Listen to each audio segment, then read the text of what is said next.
Bonjour à tous et bienvenue dans ce nouvel épisode. Boris Johnson a annoncé la possibilité d'une alliance avec la Pologne, les pays baltes et l'Ukraine contre la Russie. L'objectif est de se démarquer de l'OTAN qui est dirigée par les États-Unis et de dire que l'Angleterre a également son mot à dire dans la grande bataille pour le nouveau monde qui arrive. Le Royaume-Uni a fait preuve d'une agressivité extraordinaire et c'est le pays qui a le plus sanctionné la Russie. C'est aussi le premier pays à fournir des armes à l'Ukraine. Sur le plan géostratégique, le Royaume-Uni n'a pas d'intérêt en Ukraine. Il est souverain sur le plan agricole à 75% et son gaz et son pétrole proviennent des États-Unis, du Qatar et de la Norvège. Ses principaux partenaires commerciaux sont la Chine, l'Allemagne et les États-Unis. Alors peut-on se demander pourquoi s'enfourailler dans une guerre qui ne le concerne pas?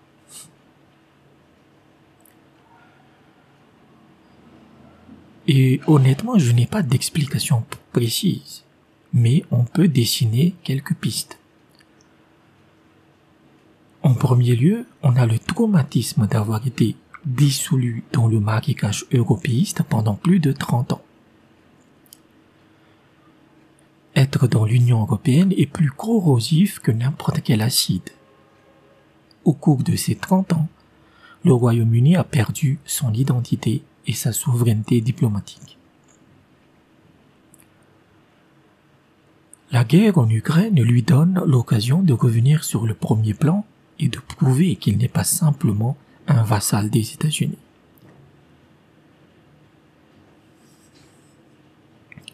On est toujours dans cette folie des valeurs plutôt que du réel. Démocratie, droits de l'homme, changement climatique, ce genre de merde qui ne veulent rien dire quand on fait de la géopolitique réelle. La Russie a violé des valeurs occidentalo-atlantistes et elle doit être détruite. On a également l'humiliation colossale subie par le Royaume-Uni dans la guerre en Syrie, où la Russie l'a surpassé dans tous les domaines politiques, militaires et diplomatiques. Et les rosbifs ont la réputation d'avoir une rancune tenace. Peut-être qu'il y a d'autres raisons cachées au soutien britannique de l'Ukraine. Il y a une diabolisation systématique de la Russie. Cependant, cette nouvelle alliance prônée par Bojo n'est pas forcément au goût de Kiev.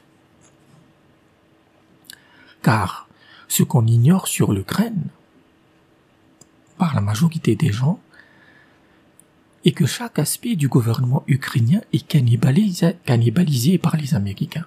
Vous avez des Occidentaux à tous les postes importants et les Américains vont sans doute grimacer que le Royaume-Uni leur dame le pion en mettant la main sur Kiev. Mais c'est une alliance de bras cassés qui se profilerait à l'horizon. Je parle de cette nouvelle alliance Pays-Baltes, Pologne et Royaume-Uni. La Pologne est complètement fauchée et elle ne doit son train de vie que grâce aux contributeurs allemands et français. Les pays baltes sont des microbes minables qui mendient à droite et à gauche. Donc c'est le Royaume-Uni toute seule qui devra financer cette alliance avec un risque de guerre mondiale avec la Russie. Même si les Russes disent que 2 missiles Sarmat suffiraient à rayer la région de Londres de la carte, on peut dire que la Russie ne survivrait pas non plus à la riposte nucléaire occidentale. Donc, ces hurlements pour déterrer la hache de guerre britannique contre la Russie sont incompréhensibles. Car les Allemands et les Français hurlent aussi, c'est pas un souci, mais avec une tonalité bien moindre. Et les Américains, eux, eh bien, ils ne se font pas trop chier, si vous voulez, puisque pour eux, c'est business as usual, en vendant des armes et du gaz liquéfié à l'Europe.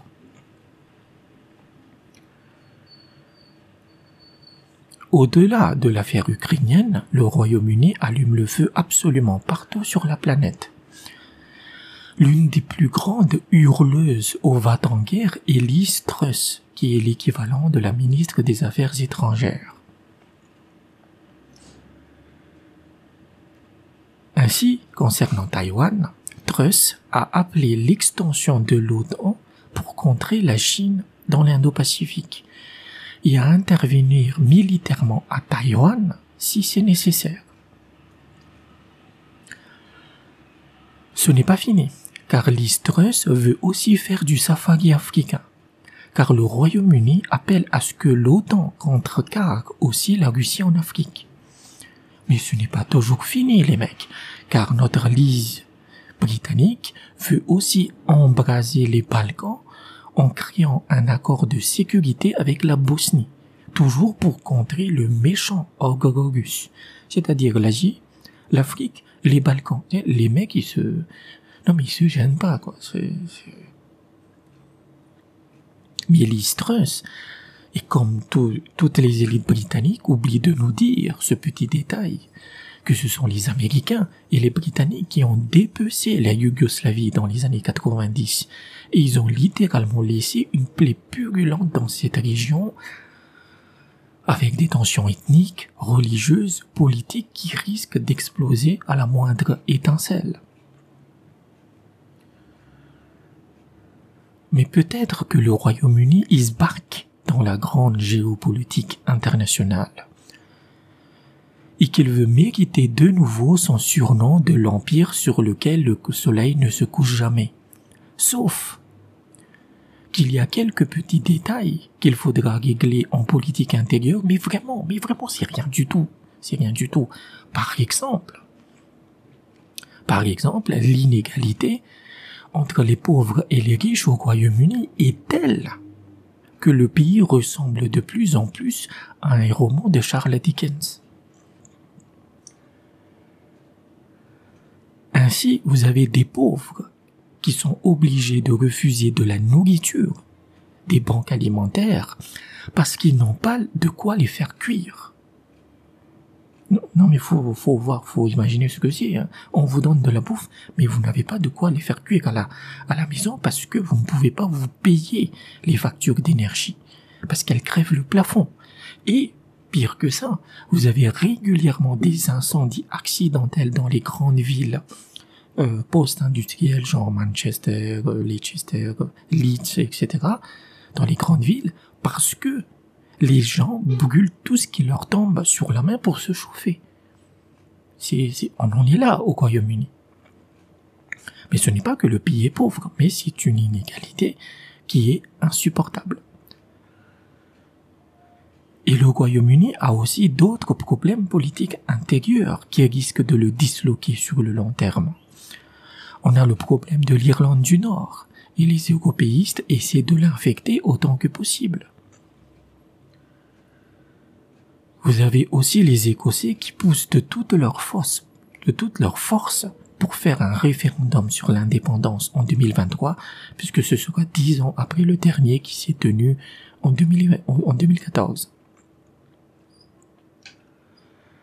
Même s'il est très peu probable que les Écossais se cassent, c'est d'autant de problèmes plus urgents à résoudre pour le Royaume-Uni que d'allumer le feu de la guerre dans tous les coins de la planète, alors que sur le plan économique, industriel et militaire, le pays a perdu de sa superbe après plusieurs décennies dans l'Union européenne.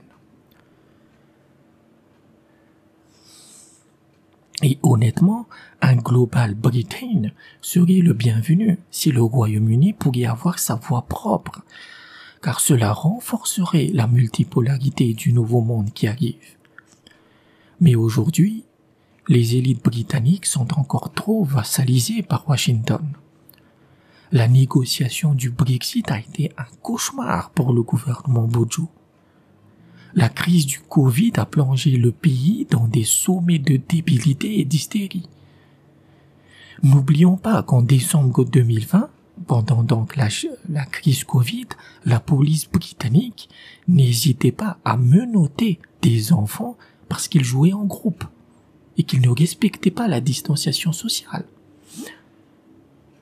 Après tout ça, après ces deux énormes tempêtes qui a frappé le pays, est-ce qu'il est pertinent pour le Royaume-Uni, qui est un pays en convalescence, de fabriquer des munitions et des bandages pour une troisième guerre mondiale? Je ne le pense pas. Et la majorité des Britanniques non plus. Merci d'avoir écouté cet épisode et à bientôt.